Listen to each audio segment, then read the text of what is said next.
Good afternoon. My name is Oscar Guillamondegui, and I have a confession to make. I'm not a mental health specialist. I've never been formally trained in education, and I think what I'm about to tell you is just a little bit sketchy. When I was a third-year med student, I started on the surgical service, and we got up early in the morning, as I'm sure most of you did. It's about 4 o'clock in the morning. I'd go in, I'd check all the vital signs, JP drain outputs, wounds, 2 hours of gathering all this data, and then we'd start rounds. The chief resident would have you start your presentation. I'd get about 2 seconds in, and she'd push us out of the way and move into the room, ask all the same questions to the patient, look at the wound, walk out. She would turn to the fourth-year resident and say, "This is what we're going to do for the patient." Who would then turn to the third-year resident and say, "This is what we're going to do for the patient." Who would then turn to the intern and say, "Make the med student do this for the patient," and then they would run off. I graduated in the School of Dismissive. Second year of residency, we got to be a consult resident, so I'm running around seeing consults, my chief's in the OR, and I go running up to tell them about, I think it was an appy.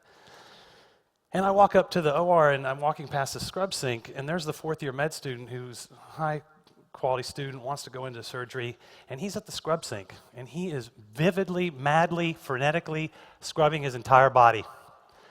From his chin all the way down to his pants, arms, everything, betadine, all over. And I said, this is rich. I can't wait to see what's happening here.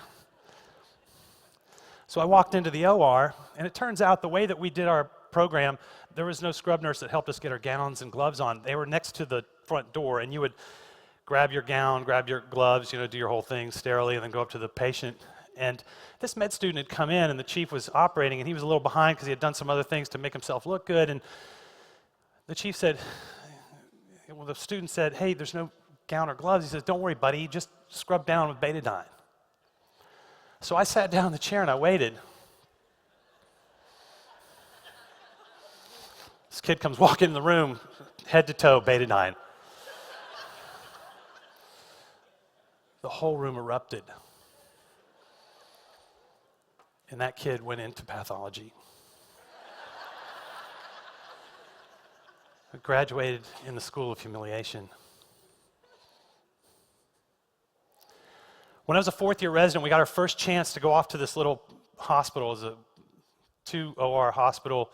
You got to sit out there and use up all the proline you could, fixing hernias. And I was out there doing a couple of hernias one week, and I had this big guy, and I went and did his inguinal hernia. And before surgery, I'd kind of done my physical exam, and he had what I thought was maybe a node in the groin area. I wasn't really sure.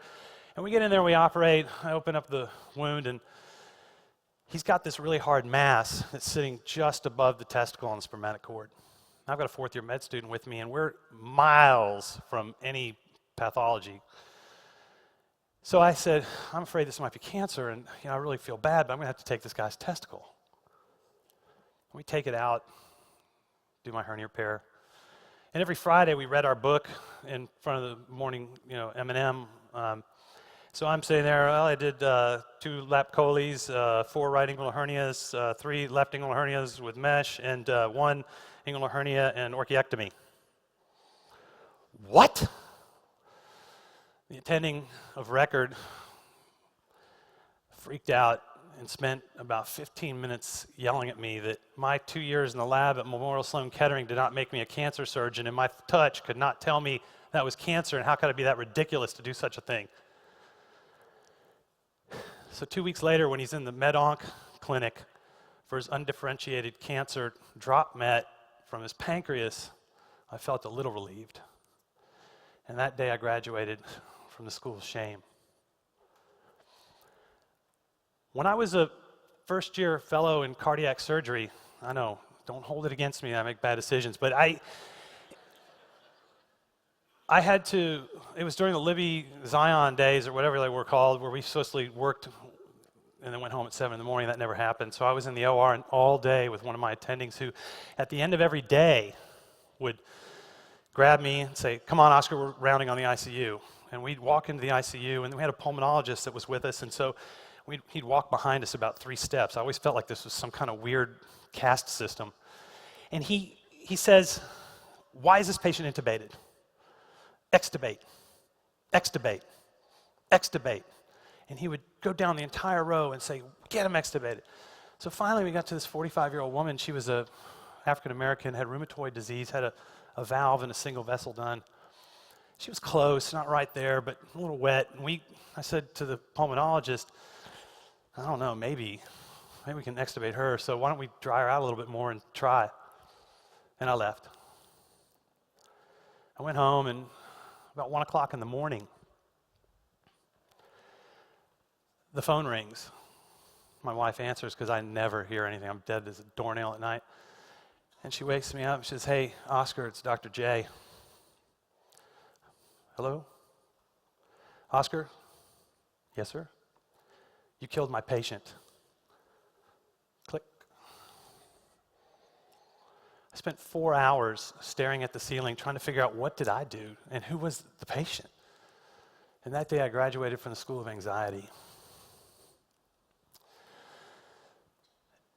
We as surgeons live in a world of perfection. And unfortunately, perfection is unattainable. The very word tells us that. And the embodiment of that lack of perfection is called shame, one of the most powerful emotions that we have.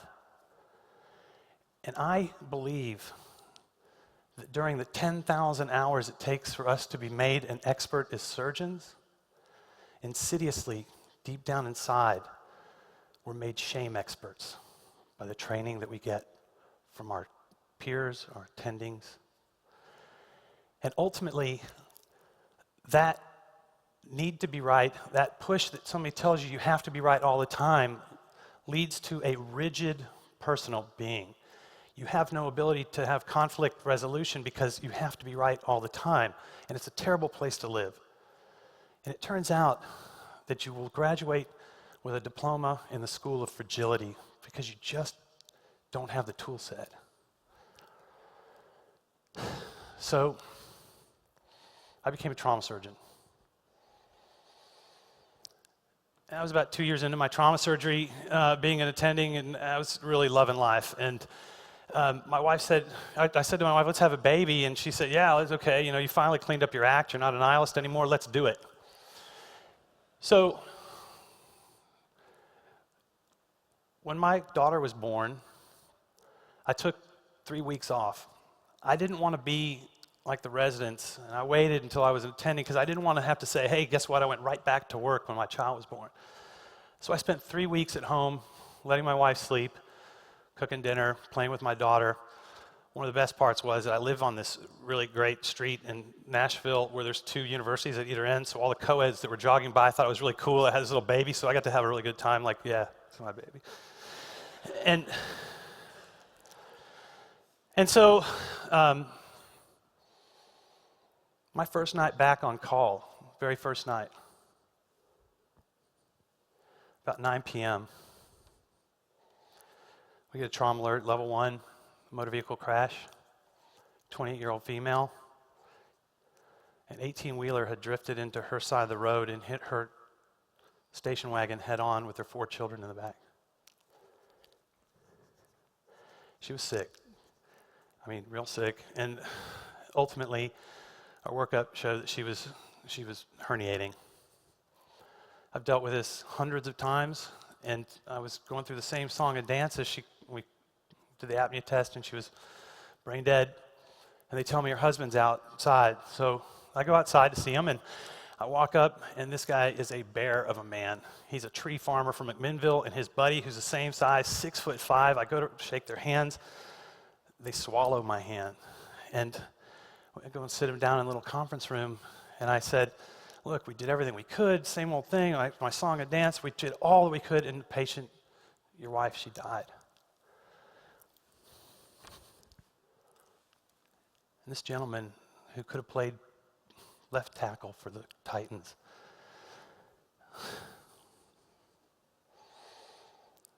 he lifts up his head. He looks me in the eye. He says, "Doc, who's going to help me take care of my kids?" I lost it. I got up, I was crying profusely, I couldn't stop, and I walked all the way to the back corner of the ICU, and they have a place called the Bubble, and in the very back corner there's a little shield with a sink, and I sat back there by myself for 20 minutes, unable to control my sobbing. I'd never been that way before, I've never felt that way before, and it was horrible. I thought about my wife, I thought about my daughter. I came back into the room, I sat down with him, and I said, "I don't know. I don't know." In that moment in my life, I finally understood what vulnerability was. And that it's not about the self. It's bigger than that. So I'd like to introduce what I consider to be the schools that we need to be a part of. First, caring. We don't teach professionalism. It's not intuitive. The way we interact with each other, our jealousies, our fears, the way we conflict resolve. Constructive criticism. How many people have ever had a course in constructive criticism? I know what destructive criticism is, I just told you about it. And I think it needs to be ongoing. It's first day of med school, last day of med school, all the way through your training. It should be part of pathophysiology and then caring. And as an attending, it needs to be even more reinforced. And as a chairman, it needs to be the culture that you provide to make sure that everyone below you follows your example. Secondly, awareness. I'm the quality safety officer for Vanderbilt, and I have to go and talk to these disruptive physicians. And I can tell you there is one common theme amongst every single one of the attendings that has a problem. Lack of insight. They just don't get it. I want you guys to all go home. I want you to get a notebook and a pen, and every time you have a conflict that you can't figure out, write it down. And then come back and mull it over again several times and figure out what it is that you can't figure out. The second part of aware, when I met my wife, who's a PhD psychologist, our first date, First Avenue, La Junta, New York City, I told her all psychology is bunk. I'm going to tell you right now, there's twice the rate of depression in surgeons. There's twice the rate of suicide in surgeons. And if you're a female, there's 4.5 times the risk of burnout. And what we call compassion fatigue, you can put them all in the same bucket. They're depression. And we need to get over the fact that this is a weakness, because it's not.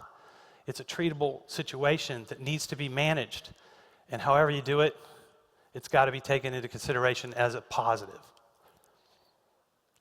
Third, share. Every single mentor I've ever had has this painting hanging in their office. A mentor is quick to listen, slow to talk, objective in every way, and that's the person you need to seek out. Somebody that cares about you because they care, and they want to see you succeed. My best advice is to find it outside of your division or your department. But if it's inside, make sure they really do care. And once you get that, once you've had that, cherish it and give it back. It doesn't matter where you are in academics, whether it's rural or community practice, but that is what's going to take somebody special and take them to another place. Finally, prayer. I know that's a sticky word. So use meditation or contemplation, whatever you want to call it, but realize that it's not about the self. It's something bigger than that. And if we strive to be better than ourselves, our whole team, our patients, our nurses, everyone that we work with is going to be better off. And when we're exercising, I want you to exercise the soul. I want you to think about the virtues: integrity, honesty, grace, humility. Those are the characteristics that are going to make us better than we are. And it's going to all translate to better patient outcomes. Don't be this guy. The God complex is a thin veil of armor around a low self-esteem. What I want you to understand as surgeons, we proved it in the Tennessee Surgical Quality Collaborative. This is a graph of all 500 surgeons in the state of Tennessee, and guess what? 87% of them meet the mean, so we're all good. There's a few that are to the bad, the red ones, and a few that are to the good, a little better than the rest of us in the blue, but every time we do a repeat analysis of the risk-adjusted outcomes, everyone moves to the mean. So put away the comparison with the guy next to you. We're all good. And once we do that, we can move on to what's really important. It's this. Vulnerability allows us to make the most of mistakes. You have to own those mistakes. Every M. Cherish it. Get in tune with it. Figure out that that negative is actually the place where if you give into it and you're not defensive about it, you can grow. If you've got shame as your wall around you, you can't grow. So be vulnerable to those negatives. And guess what? NSQIP proves that we will continue to make mistakes. And forget this zero stuff. Tom was right. We strive to be the best we can be. But know that you need to celebrate with your patients that there are going to be bad outcomes. They need to know that you care, that you're going to do the best you can, but don't hide behind that veil of shame of perfectionism. It's not going to happen. And if you get out of that, you become resilient. And resilience is the strength of understanding your vulnerability. So I leave you with this. The next time your student, your intern, your resident, your chief resident, your junior faculty, your partner, your chief makes a mistake, which school are you going to teach them from? The school of shame or the school of resilience? Thank you.